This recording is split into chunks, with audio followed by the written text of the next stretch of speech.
Le 16 novembre 2019, on a ouvert exceptionnellement la cuivrerie de Cerdon.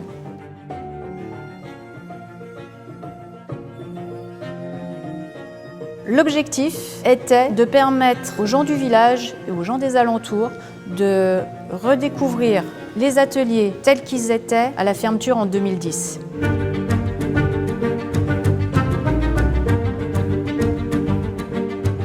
On a été très agréablement surpris par le nombre de visiteurs qui se sont présentés. On a été surpris du nombre de questions, des interrogations sur ce que le site allait devenir. C'est très intéressant parce qu'on sent qu'il y a un engouement, qu'il y a une demande au niveau du territoire de la réouverture de ce site-là. On sent vraiment une grosse envie de revoir ces lieux et ces machines fonctionner. Le département de l'Ain a acheté la cuivrerie de Cerdon en 2018 dans l'idée de réhabiliter le site, de retracer toute son histoire et de l'ouvrir au public.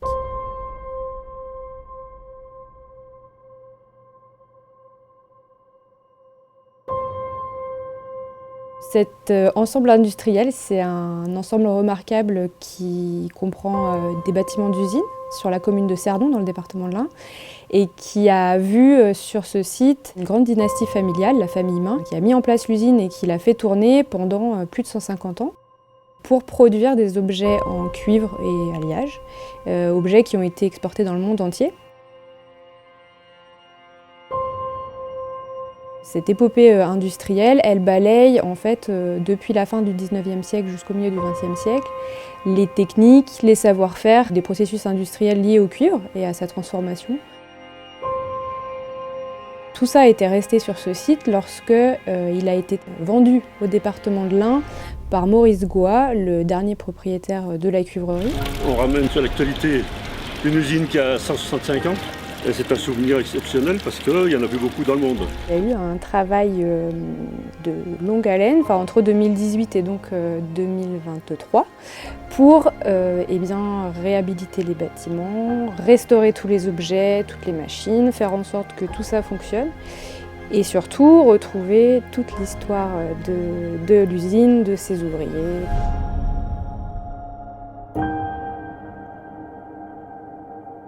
Le travail des archives départementales, il s'est déroulé en plusieurs phases. Nous avons d'abord effectué un état des lieux, puisque l'ensemble des archives avait été disséminé un petit peu partout dans le site de l'usine de Cerdon. Ces archives ont été ensuite recentrées et transférées aux archives départementales. Elles ont été mises là en quarantaine, parce qu'elles étaient extrêmement poussiéreuses.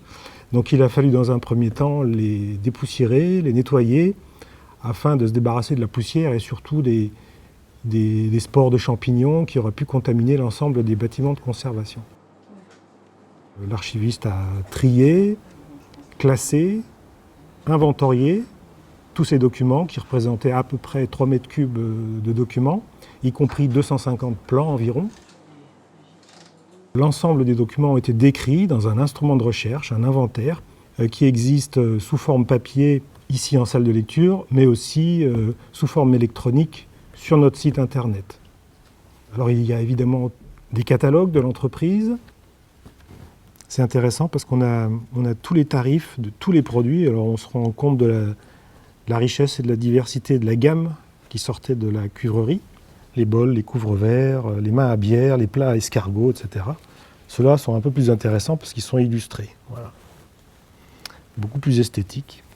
Il y a de la correspondance technique et commerciale avec l'ensemble des clients et des représentants que la société Main et Fils pouvait avoir aux 4 coins du monde. Ça, c'est extrêmement intéressant.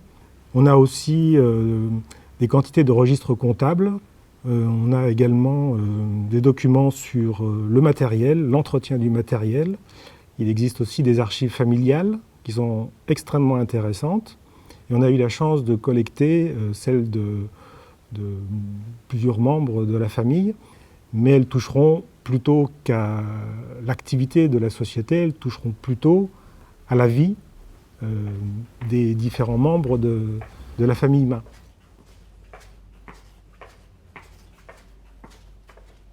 les documents vont être conservés aux archives départementales ad vitam aeternam. Ça, c'est une certitude puisque c'est un fonds patrimonial historique. Tout ça constitue un matériau qui est extrêmement riche, qui constitue l'ensemble de la mémoire écrite de la société Main et Fils et qui peut être aujourd'hui mis à disposition des lecteurs, des chercheurs, des universitaires, toutes les personnes qui s'intéresseront à cette activité artisanale.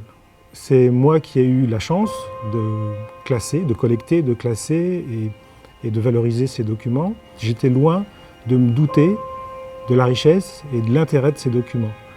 Et j'ai été particulièrement chanceux, en fait, en classant les documents, de pouvoir m'ouvrir sur tout un pan de l'artisanat local, d'il y a une centaine d'années notamment, dans la vallée de Cerdon, et c'est absolument déconcertant de voir la richesse de la production qui pouvait sortir des usines de Cerdon et puis également tout le commerce qui pouvait être fait avec l'ensemble du monde entier. Ça, c'est grâce aux archives qu'on peut s'en rendre compte.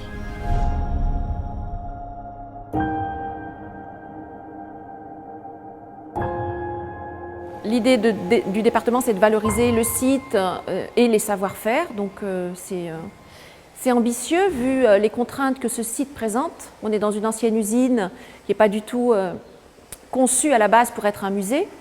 Et on doit présenter et conserver le mieux possible des collections, alors que le bâtiment ne peut pas être une véritable enveloppe musée. La richesse de ce lieu, c'est qu'il conservait toutes ces machines, tous ces outils. Et il a fallu donc les inventorier. C'est un travail de fourmi qui a été réalisé pendant 2 ans et demi par les services du département, et notamment porté par le service patrimoine culturel.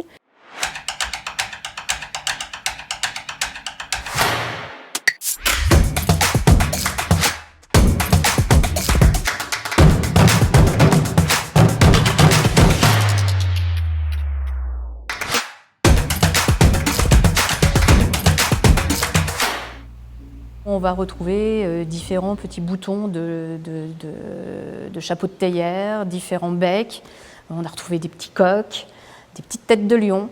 Et ça, c'est la petite surprise sur un travail qui est un petit peu rébarbatif, parce on va avoir des séances, on va un peu toujours faire la même chose, avoir l'aspirateur dans les oreilles. On est un peu les mains dans la graisse, dans la poussière. On travaille du coup avec des masques, avec des combinaisons. Et c'est loin d'être simple, parce que c'est fatigant physiquement. Donc là, par exemple, on a un petit dépliant qui concerne la lampe Marvel. Donc, d'après le petit descriptif, je pense que ça concerne ces lampes. Donc c'est intéressant, parce que ça permet de documenter, et puis d'en savoir un peu plus chaque jour. Pour moi, c'est un élargissement de mes missions. Ça permet d'être polycompétent, puisque j'étais surtout missionnée pour inventorier des objets dans les églises, donc de l'orfèvrerie, des tableaux, des statues, mais aussi apporter un avis technique quand il y a des restaurations qui sont envisagées. Mais ici, c'est vraiment un autre style d'objet, donc c'était passionnant, mais c'était aussi une découverte, en effet. On ne touche rien, on a photographié toutes les étagères, tout le mobilier. On a procédé à un premier inventaire, et qu'on est en train d'affiner maintenant au fur et à mesure que les informations nous arrivent.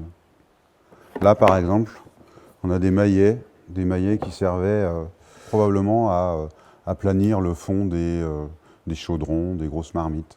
Comme il va y avoir beaucoup de manipulations d'objets par plein de personnels différents, c'est une des raisons qui nécessite un inventaire des plus précis possibles pour qu'à la fin de toutes les manipulations, l'objet qu'on a appelé A au départ, on le retrouve et qu'on puisse à nouveau l'appeler A. J'essaye de le reconnaître, de lui trouver un premier nom, ne serait-ce que ça. Je vais noter ces informations dans ce qu'on appelle notre tableau d'inventaire. Et sur ce tableau, il y a plusieurs colonnes, dimensions, hauteur, longueur, largeur, diamètre, le poids. On fait une photo. C'est aussi faire un constat de leur état, savoir s'ils sont en bon état, en état à peu près acceptable ou vraiment en danger. On va faire une première intervention, un nettoyage sommaire, un dépoussiérage sommaire. Et puis on a eu une formation aussi sur le soin apporté dans la manipulation des objets, sur la nécessité absolue d'être soigneux, etc. Je suis restaurateur d'objets historiques en métal. Je suis intervenu en amont sur la collection, enfin à la fois sur la collection et sur la partie humaine de la collection, c'est-à-dire les responsables de la collection, puis l'équipe qui tourne autour de la collection, pour transmettre des informations sur la conservation des métaux, donc les processus d'altération et qu'est-ce qu'on cherche à faire quand on les restaure, mais surtout donc, quand on les conserve, donc les bons gestes, les contraintes climatiques par exemple, voilà, tout ce qui entoure l'objet et qui permet d'être pris en compte pour bien le conserver. Ouais.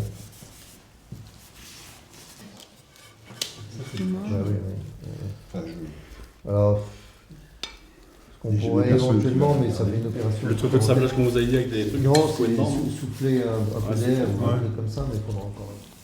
Tu as réussi à le voir, hein, Paul Noir. Une fois qu'on a identifié l'objet, on lui attribue un numéro d'inventaire. Une fois qu'on a ça, on le stocke en caisse. Donc on a fait avec des collaborateurs des estimations pour à la fois dimensionner les quantités de caisses et de bacs gerbables à acheter pour permettre le déménagement, et puis aussi faire des estimations sur les volumes après à stocker à l'arrivée. Il faut penser à toutes les manipulations que les personnels vont avoir effectuées pour déplacer ces caisses, lors des transports notamment. Il faut aussi des caisses appropriées en termes de conservation de l'objet. Il faut notamment des caisses qui soient suffisamment ajourées pour que l'air circule bien. On dissocie bien nos caisses, nos objets, mais on repère en même temps le lieu d'où ils proviennent, de quel atelier, de quel bâtiment, pour pouvoir ensuite, à l'aide des photos, au retour des objets, juste avant l'ouverture, les replacer quasiment sur la même étagère de là où ils proviennent. Là, aujourd'hui, on a fait un peu un état, on est à près de 8000 objets inventoriés. On a aussi, dernièrement, pu faire intervenir des restaurateurs qui ont fait un diagnostic sur nos objets, ce qui nous permet de projeter les restaurations futures qui vont se mener juste avant l'ouverture du site.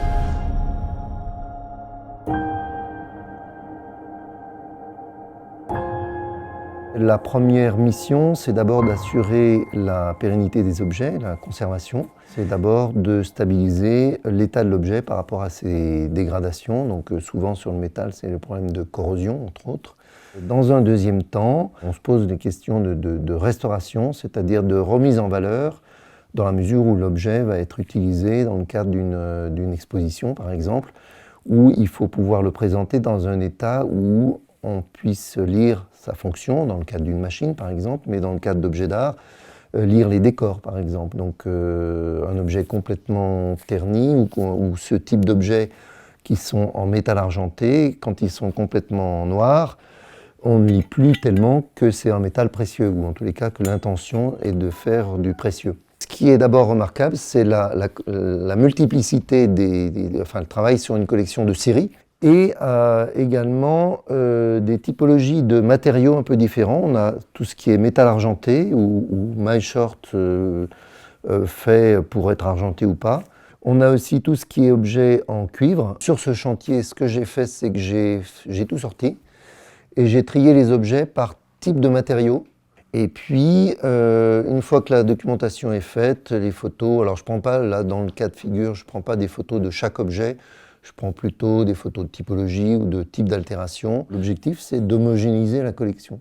Pas en faire forcément tout du neuf, parce qu'on a aussi des objets, comme par exemple cette théière, qui elle est bien du métal argenté, mais qui n'est pas finie, qui est par exemple, elle n'a pas été polie. Parce que c'est une collection qui témoigne de la fabrication, de processus de fabrication. C'est vraiment un travail très proche de l'objet et de sa fabrication, de ses matériaux, ses altérations aussi, pour essayer effectivement de l'analyser et de trouver des solutions pour à la fois le conserver et le restaurer pour qu'il soit utilisable patrimonialement. Voilà. Ce chantier-là, il a aussi concerné les machines, puisqu'il a fallu également les inventorier. D'ailleurs, c'est à ce moment-là qu'elles ont été classées, inscrites monuments historiques. et les protéger. Et ensuite, au fur et à mesure, les remettre en route, les graisser, remettre des courroies.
Après les travaux, on va revenir pour bien restaurer l'ensemble de machines et de l'outillage qui va être exposé après dans le musée. Voilà. On essaye vraiment de sauvegarder le maximum possible de tous les éléments d'origine. On remplace par exemple des courroies s'il faut, vu que c'est un site de patrimoine industriel. Le but, c'est d'essayer de faire fonctionner les machines, même avec le public dans le bâtiment. On a envie d'avoir un maximum de machines qui marchent. Ici, on n'est pas sur la problématique d'un musée où on a des objets statiques qu'il faut regarder. Là, c'est un lieu de travail, du coup, tout était tout le temps en mouvement. Et c'est justement cette sensation qu'on va essayer de recréer pendant la visite au lieu. Les machines, il y en a, mais ce n'est pas la plus grande partie du travail. La plus grande partie du travail, ça va être tous les petits outils qui viennent avec. Par exemple, tous les formes pour le repoussage, toutes les matrices pour les presses, etc. Et ça fait un nombre considérable de petits objets qu'il faudra traiter comme une collection cohérente. Nous, notre travail va consister finalement à remettre en situation des outils, des machines et faire en sorte qu'elles ne s'oxydent plus. Donc la difficulté, ça va être de reproduire en fait la force hydraulique. Il va falloir effectivement s'adapter, trouver des solutions pour qu'on puisse refaire tourner toute la chaîne qui permettait de transmettre ces mouvements à toutes les machines.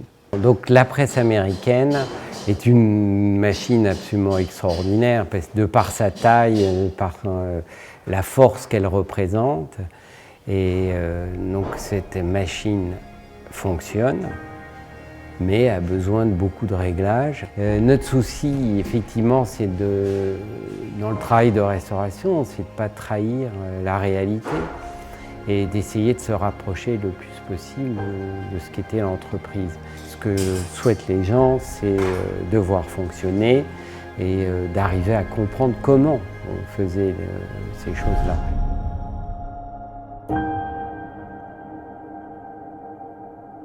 Ce projet, c'est en quelque sorte faire revivre l'usine telle qu'elle était à l'époque de sa fermeture, donc dans les années 70. L'idée étant d'ouvrir une sorte de fenêtre pour le spectateur sur l'usine. Donc nous allons travailler avec deux grands écrans de 3 mètres sur 3 mètres environ, dans lesquels nous allons réaliser des plans le plus souvent à l'échelle 1.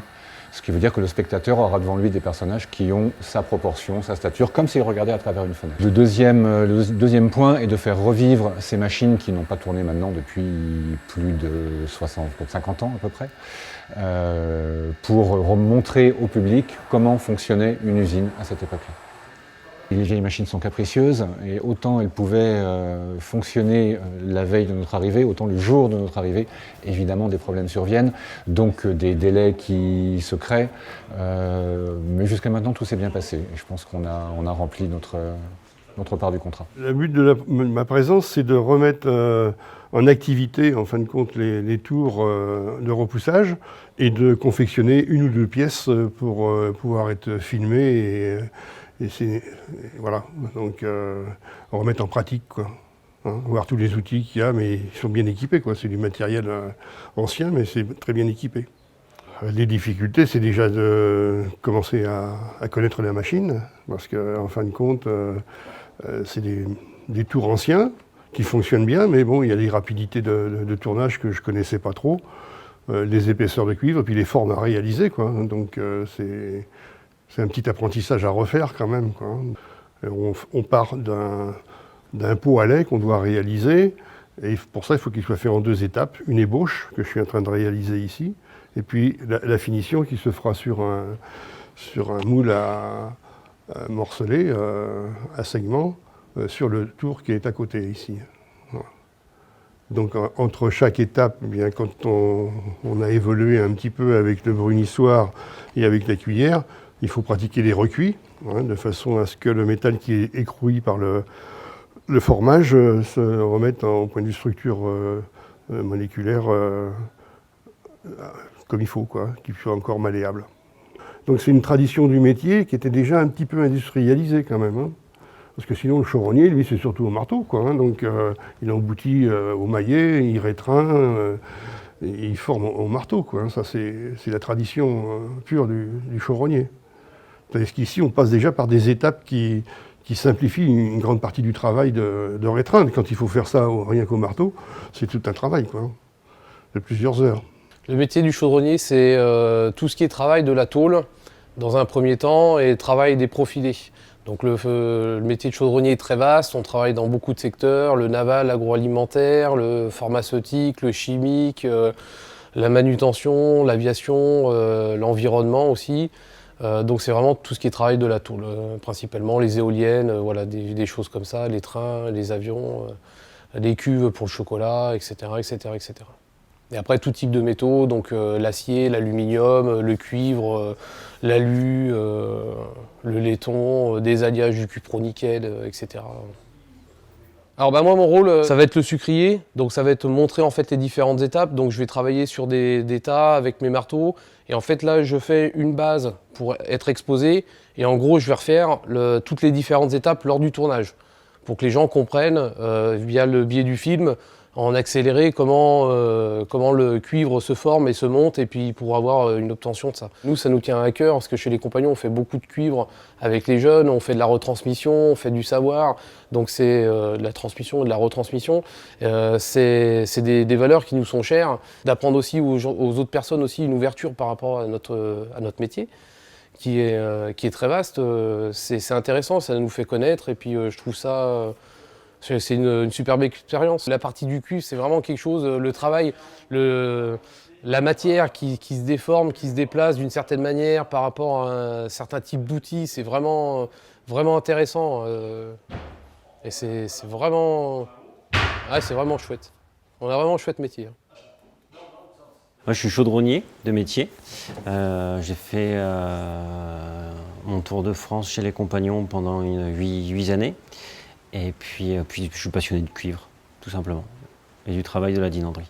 Aujourd'hui, ils n'avaient pas forcément beaucoup de ressources, que ce soit humaines ou techniques, et au niveau documentaire. Par exemple, la presse américaine derrière a plus de 100 ans, donc des documents techniques, c'est compliqué de retrouver.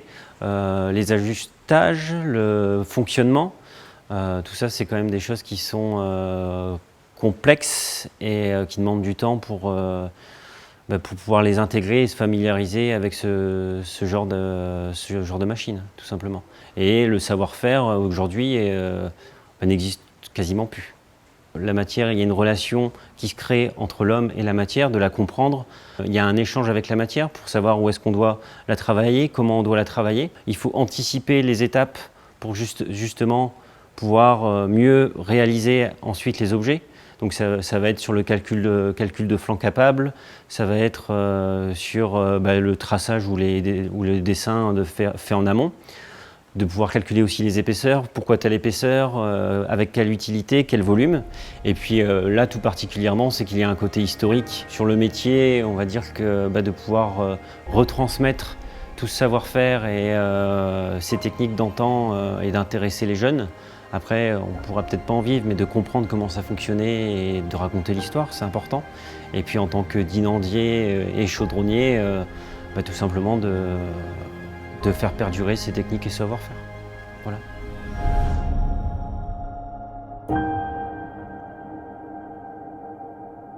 Je suis inscrit à la Chambre des métiers comme amoulageur. Quand j'ai appris mon métier de menuisier charpentier, je me suis dit soit tu travailles dans des domaines originaux, soit tu passes à autre chose. Et puis finalement, ça m'est tombé dans les bras. Il y a un premier moulin qui est arrivé il y a 15 ans, voilà, qui a été refait en intégralité. Il fallait même refaire de la farine, donc j'ai tout refait, même la bluterie. Et puis ça a marché, ça a même très bien marché, donc j'ai eu confiance en moi, je me suis dit bon, mais il n'y a pas de raison. Et je ne fais que ça aujourd'hui, quoi. Je rénove des moulins dans toute la France. Le chantier était particulier, puisque là on a une roue qui est un mélange de bois et de métal. Il n'en fallait pas plus pour me motiver, c'était un défi, quoi. Il fallait trouver la solution. Finalement, au bout du compte, ça n'a pas été plus compliqué qu'une roue normale, hein. C'est juste de la réflexion, en fait, du temps de travail, et puis de la passion, essentiellement. Moi j'aime bien respecter l'état d'esprit du lieu, parce qu'autant de moulins en France, autant de principes très ressemblants, mais à chaque fois des roues différentes. Donc j'aime bien, moi, de respecter ce que les anciens ont fait sur le site. C'est très émouvant, hein. Tout est resté intact depuis l'époque où les salariés travaillaient, il y a peut-être 40 ou 50 ans en arrière. C'est assez unique quand même, hein, parce que souvent ces sites-là sont pillés. Là, c'est un site qui était remarquablement conservé, c'était touchant et impressionné qu'il y ait autant d'authenticité, qu'il y ait autant d'outils, que tout soit resté intact. Et là, c'était une très belle démarche de le remettre en état. J'espère qu'il y a quelques machines qui pourront tourner, il y a des machines remarquables, c'est extraordinaire, hein, c'est vraiment un très beau site. Rénover des roues de moulin, globalement, c'est comme de l'archéologie industrielle, hein, quel que soit le site. Que ce soit un petit moulin de montagne avec une roue à plat ou un site comme ça avec 3 roues, dont 2 métals, c'est de l'archéologie, c'est super passionnant, quoi. Voilà. Enfin, moi, c'est pas vraiment un métier que je pratique, hein, c'est un travail passion, hein, je me régale au quotidien, quoi. On en parle souvent, et j'aime bien le dire, on en parle souvent pour les instruments de musique ou pour les langues. Quand on apprend beaucoup de langues ou beaucoup d'instruments de musique, il paraît, moi je ne sais pas, mais il paraît que c'est beaucoup plus simple d'en apprendre des nouvelles. Et on le dit peu pour l'artisanat, mais moi j'ai compris, pour moi en tout cas, et dans mon cas, ça a été complètement vrai pour l'artisanat aussi. Donc maintenant, quand j'arrive sur un nouveau projet, en général, c'est assez simple. La méthodologie est un peu toujours la même, de compréhension, d'apprentissage. Voilà, j'ai quand même les bases pour faire les calculs, pour comprendre qu'est-ce qui se joue, quelles forces sont en jeu, comment... Voilà. J'ai passé du temps à grimper partout, regarder partout sur la roue, pour essayer de... Alors déjà comprendre comment elle était faite, mais au-delà de comprendre comment elle était faite, comprendre la logique de celui qui l'avait réalisée. Voilà, c'est sa démarche de base, pour essayer de voir qu'est-ce qui est modifiable, qu'est-ce qui ne l'est pas. Et ensuite, moi après, j'ai fait pas mal de dessins, de calculs, pour essayer de faire correspondre en fait les cotes qu'on avait prises avec... les faire correspondre entre elles, parce que là, c'était des cotes assez approximatives. Donc par exemple, pour les rayons de courbure d'auger, les plaques métalliques cintrées, le rayon de courbure, on n'arrivait pas à le prendre très précisément sur les pièces qui étaient très abîmées. Et du coup, en faisant des petits dessins à l'échelle et des calculs, moi je me suis très vite rendu compte que quand on fait le tour, il faut que le rayon, il soit, vu la méthodologie de traçage que j'ai pu retrouver sur la vieille pièce, en fait, le rayon était très précis pour que ça tombe juste et qu'il n'y ait pas un auger plus écarté à la fin. Donc en fait, c'est ça qui a affiné les dernières cotes. Voilà, j'attends pas forcément qu'on me dise que c'est beau ce que je fais, mais j'attends de vérifier ce que j'avais réfléchi en amont et la logique que j'avais utilisée et qu'elle se justifie. J'aime beaucoup être précis. J'aime bien quand il n'y a pas de petites fentes, pas de petits jours, pas de petits millimètres qui traînent. C'est mon petit plaisir à la fin là, de voir que, voilà, au pire, il y a 3 mm de jeu peut-être qui se promènent et encore.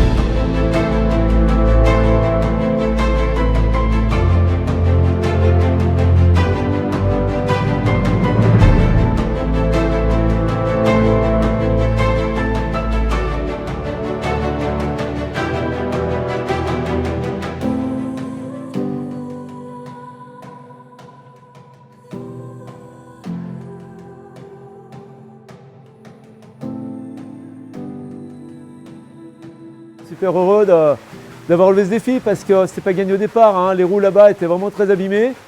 On ne savait pas dans quel état on allait trouver les paliers, il y a eu des dégâts dessus à un moment donné.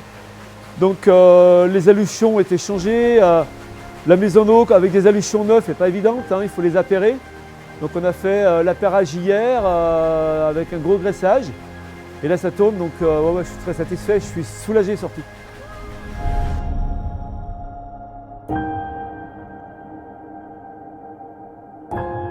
La restauration des bâtiments, elle, a donc eu lieu à partir de 2019, fin 2019. Et ensuite, il s'est étalé sur 2 ans. Et il a permis de monter un parcours de visite cohérent, de sécuriser les bâtiments. On est à la fois architecte classique pour des bâtiments neufs et en même temps architecte du patrimoine, ce qui nous autorise à travailler sur les bâtiments classés et protégés. Et c'est à ce titre-là que nous sommes en co-traitance avec une autre agence d'architecture qui est Croisée d'Archi, en charge les 2 agences du projet de la cuivrerie de Cerdon. Réhabilitation des ateliers existants et construction d'un bâtiment d'accueil. Tout le travail qui a été mené consiste à transformer un bâtiment de production en un bâtiment d'accueil pour tout public. Le défi, c'est de garder une écriture architecturale qui dialogue avec son existant, à l'intérieur d'un village et à proximité de son usine, de travailler avec des matériaux contemporains qui correspondent au savoir-faire des entreprises du jour, et en même temps d'apporter une dimension environnementale avec des matériaux d'avenir qui sont des matériaux biosourcés, dont le bois, qui n'est pas le seul, mais avec le bois. On a un rappel du cuivre dans le bâtiment qui va être l'habillage de la cheminée qui va trôner au milieu du site. C'est la cheminée qui va servir à évacuer les fumées de la chaufferie. Et cette cheminée qui relève plus du mobilier, elle va être habillée en cuivre.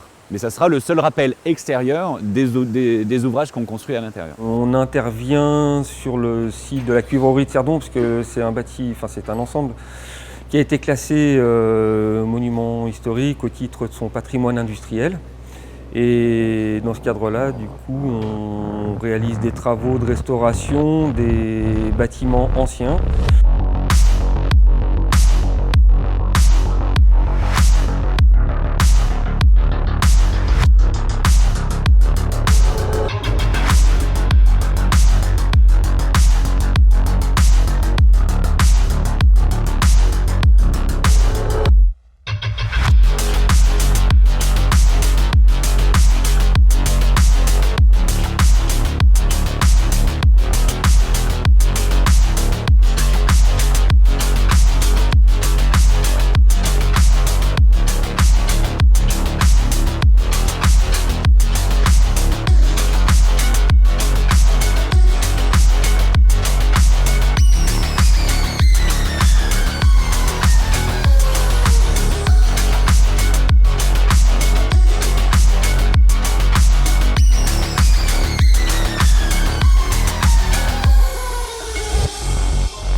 Au fur et à mesure de la restauration des bâtiments, il fallait aussi que le parcours de visite s'installe, c'est-à-dire l'installation des panneaux, des nouvelles maquettes, des multimédias.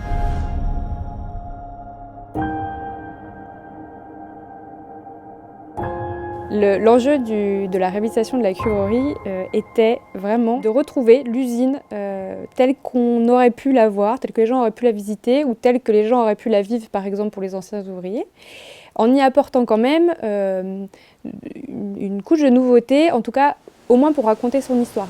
La scénographie, c'est d'abord concevoir un parcours de visite qui va s'inscrire dans ce lieu, va essayer de faire vivre une expérience aux visiteurs qui va leur permettre à la fois d'avoir le sentiment de visiter une usine qui a des ouvriers qui ne sont plus là, mais qu'on va raviver à travers justement tout un ensemble de projections, et en même temps permettre à la fois de comprendre des techniques, donc il va y avoir plein de manipulations aussi qu'on a créées pour comprendre la technique justement employée dans cette cuivrerie avec les différentes machines, qui peuvent être les repoussoirs, qui peuvent être les ateliers de tas, qui peuvent être la presse, De l'autre côté, on a l'histoire même de cette cuivrerie qui va être exprimée avec un type de films qui sont plutôt, comme on le présente là, des ombres chinoises, de personnages tournés sur des fonds verts et qui viennent habiller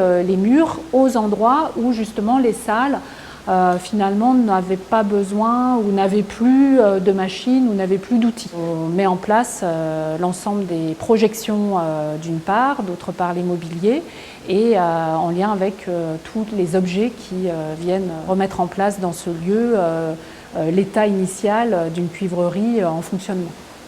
On va retrouver en fait des tables tactiles où les visiteurs vont pouvoir en apprendre plus sur le contexte de la cuivrerie, sur différents thèmes liés aux différentes salles. Et on réalise également 6 films en tout pour le musée.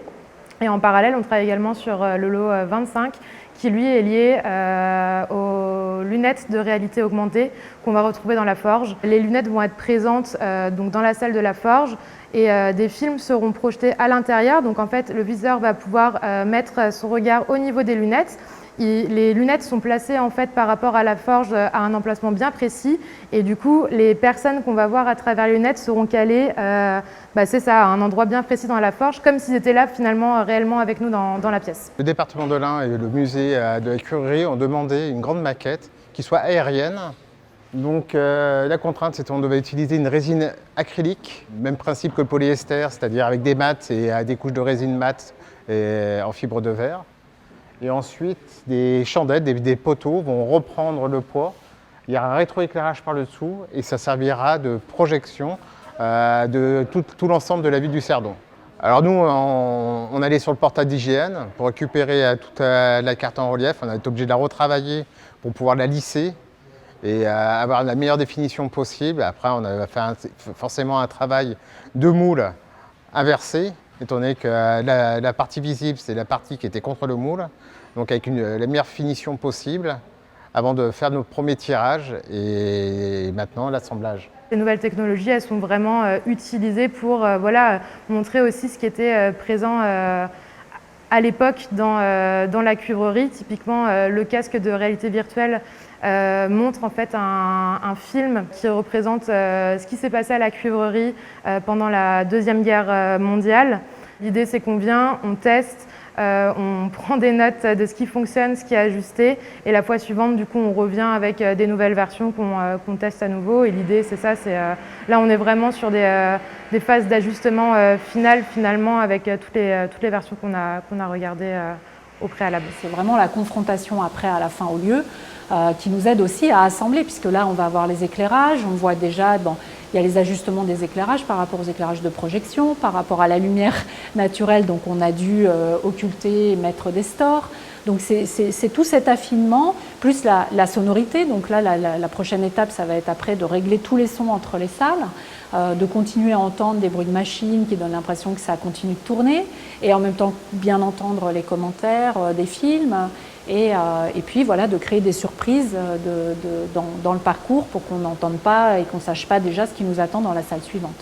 Il y a la volonté dans le projet de susciter peut-être des vocations à découvrir ces savoir-faire et à avoir envie de valoriser ces métiers de l'artisanat. Aujourd'hui, il y a quand même une transformation à venir, où il y a une réflexion à avoir sur la manière de reproduire localement, etc. Et retourner peut-être à ces savoir-faire ou à ces outils ou à ces moyens et en tout cas reporter notre réflexion sur cette pratique et cette industrialisation qui est partie, on va dire, dans d'autres pays que le nôtre. Tout notre travail consiste à faire vivre toutes ces choses ensemble, donc le bâtiment, les machines, la médiation, et trouver une sorte de cohérence et de justesse qui fait que c'est évident que ça soit là et qu'on ne se pose même pas la question et qu'on soit embarqué en fait dans ce parcours en vivant cette expérience sans même se poser la question, avec une fluidité toute la production des contenus, c'est-à-dire ce qu'on raconte dans le film de la salle 1, ce qu'on raconte dans la réalité augmentée, comment on le tourne. Ça, ce sont les services du département qui ont pu collaborer, participer. On a eu la chance d'avoir Gaston Pétini, un ancien ouvrier de l'usine, qui est venu nous aider quasi quotidiennement, en tout cas au moins sur la partie chantier des collections et puis après sur la partie remise en route des machines, et qui a pu transmettre à la fois ses souvenirs et puis aussi du savoir-faire, parce qu'il y a des choses qui se pratiquent plus forcément aujourd'hui ou plus pareilles, et ça a créé beaucoup d'échanges entre les générations. Je suis rentré en 1962, le 2 octobre, mardi, et je suis parti le samedi 20 avril 1974.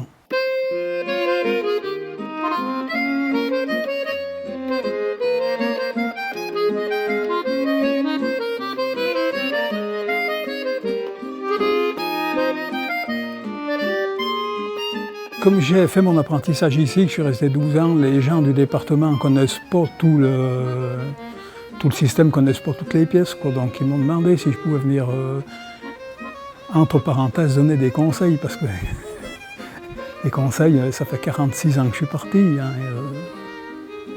je me souviens quand même de certaines choses, mais pas de tout, quoi. C'est pas ce que je voulais faire au début comme métier, mais vu que je suis venu là, ça m'a toujours plu. J'ai toujours été content de travailler ici. Et avec que ce soit le contremaître ou le reste du personnel, il y avait une bonne ambiance. Même en rentrant gamin à 14 ans, il y a une journaliste qui m'avait demandé si j'avais eu peur de venir. Ben, je lui ai dit non, j'ai pas eu peur.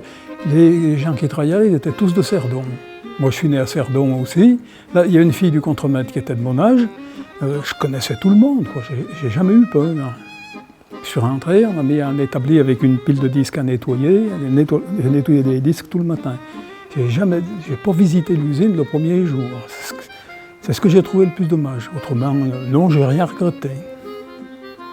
Quand le département a décidé de remettre tout en route, comme j'avais amené mon contrat d'apprentissage, une feuille de paye, que j'avais dit que j'avais travaillé là, ils m'ont demandé si je voulais collaborer avec eux, quoi, ils m'ont demandé si je voulais venir. Ben, j'ai dit oui tout de suite. J'ai été bien content. J'ai dit hier, j'étais le plus jeune, aujourd'hui je suis le dernier. Il y avait quelque chose de bien à Cerdon, ça aurait été dommage que ça parte à la ferraille et que ce soit terminé, quoi. Et tiens, j'ai 70 ans, le peu que je connais, c'est dommage d'y laisser perdre. Puis j'ai l'impression de servir au moins à quelque chose. Et tiens, un retraité qui sert quand même un peu à quelque chose. On a aujourd'hui un régisseur technique sur le site qui a pu côtoyer Gaston Pétini, l'ancien ouvrier, qui a pu côtoyer les restaurateurs, spécialistes des machines, l'orfèvre qui a fait la restauration des pièces d'orfèvrerie. Et lui, maintenant, il est dépositaire en fait, à la fois de ses souvenirs ou de ses savoir-faire, de ses techniques. Et puis, il va, lui, se les approprier et les transmettre au public. C'est d'abord un projet patrimonial qui a été reconnu d'ailleurs par la Fondation du patrimoine de Stéphane Bern, qui vise justement à faire en sorte qu'on puisse donner accès à tout le monde à ce patrimoine de proximité. Et donc on a voulu en faire un fleuron touristique du département, et on n'a pas voulu en faire un simple musée. On a voulu en faire une entreprise du patrimoine vivant, en mettant en état de fonctionnement l'ensemble des machines. L'histoire de la cuivrerie de Cerdon, elle est liée à l'histoire de notre département et à l'histoire de France, avec des périodes plus prospères, des périodes plus difficiles. Et puis surtout, elle voulait montrer aussi, relater à travers le prisme des ouvriers. Parce que la cuivrerie de Cerdon, sa force, ce sont aussi les femmes et les hommes qui ont travaillé à l'intérieur de cette cuivrerie. Sans oublier, bien sûr, le lien avec le Japon, qui est un lien absolument extraordinaire. Cette cuivrerie, on l'a déjà vu, va permettre à Cerdon de renforcer sa notoriété, mais aussi renforcer l'économie locale. Je pense aux hébergeurs, aux restaurateurs et bien évidemment aux viticulteurs, puisque le vin de Cerdon va encore être davantage connu. Ce que j'aimerais que les visiteurs retiennent, c'est de voir que la cuivrerie a vraiment renforcé la notoriété de l'Ain dès son époque, que bon nombre de cuisines françaises se sont servies d'ustensiles en cuivre qui ont été fabriqués à Cerdon.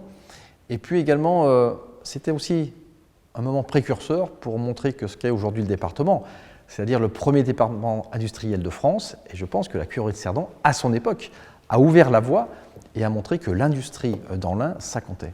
Le lieu est incroyable. C'est-à-dire que je me rappelle la première fois où je suis arrivée sur place, pourtant les machines étaient toutes emballées, c'était encore tout en travaux, mais en fait cet endroit il a une vraie, il a une vraie sensibilité parce que c'est un dédale. Les ateliers ont encore gardé vraiment leur âme, leur couleur. C'est super de pouvoir travailler sur un lieu comme ça. C'est pas quelque chose de statique, c'est pas une exposition, c'est pas fait pour être beau, même si beaucoup de fois c'est. On a des machines avec une fabrication exceptionnelle en fond de fer, des pièces que limite aujourd'hui on ne peut plus fabriquer. Et il faut garder cette ambiance. Et je trouve que le projet de scénographie ici, au moins pour le moment, avec les idées qu'ils ont présentées, va vraiment vers cette voie-là. Parce que des ateliers comme ça, en France, il ne doit plus qu'à en rester. Enfin, moi, je ne suis pas spécialiste, mais surtout des vieilles machines comme la presse, le balancier à friction, voilà. C'est pas partout qu'il doit y en avoir. D'avoir un tel site autant conservé, c'est extrêmement rare. Car le patrimoine industriel est le patrimoine le plus mal loti et le plus mal conservé. Si une entreprise ferme, c'est peut-être bien de réfléchir à la sauvegarde de l'outil de travail, à la sauvegarde des archives. Très progressivement, j'ai découvert non seulement la dimension, les dimensions techniques, les machines, les outils, tout ce que ça implique de compétences techniques pour l'utilisation de ces machines et de ces outils, toutes les recherches qui sont nécessaires pour retracer leur histoire, leur provenance. C'est passé par les mains des ouvriers et aussi de génération d'ouvriers à génération d'ouvriers. Il y a toute cette notion de transmission. J'ai fait comme tous les enfants du département de l'Ain à une certaine époque. Je suis allé en pèlerinage à Cerdon. J'ai vu la cuivrerie, je l'ai visitée, je l'ai vu fonctionner. Donc pour moi, évidemment, en plus du travail intéressant d'archiviste, ça a fait écho à des souvenirs d'enfance. Je connaissais la cuivrerie avant pour y être venue lorsque j'étais enfant, j'étais pas revenue depuis. Mais là, j'ai un autre regard parce qu'en fait, je vois que c'est beaucoup plus étendu que ce que je n'avais imaginé et c'est une belle aventure. Le lieu nous a tout de suite enthousiasmés. Ça, c'est ce qui nous a porté sur ce projet depuis le concours. Il est magique et on espère qu'on a gardé sa magie, voire on l'a amplifiée. Sur des métiers qui sont en train de disparaître, c'est de garder toujours cette mémoire. Et qu'on travaille en archives, qu'on travaille sur les collections, c'est un peu le fil conducteur de mon métier, quelque part.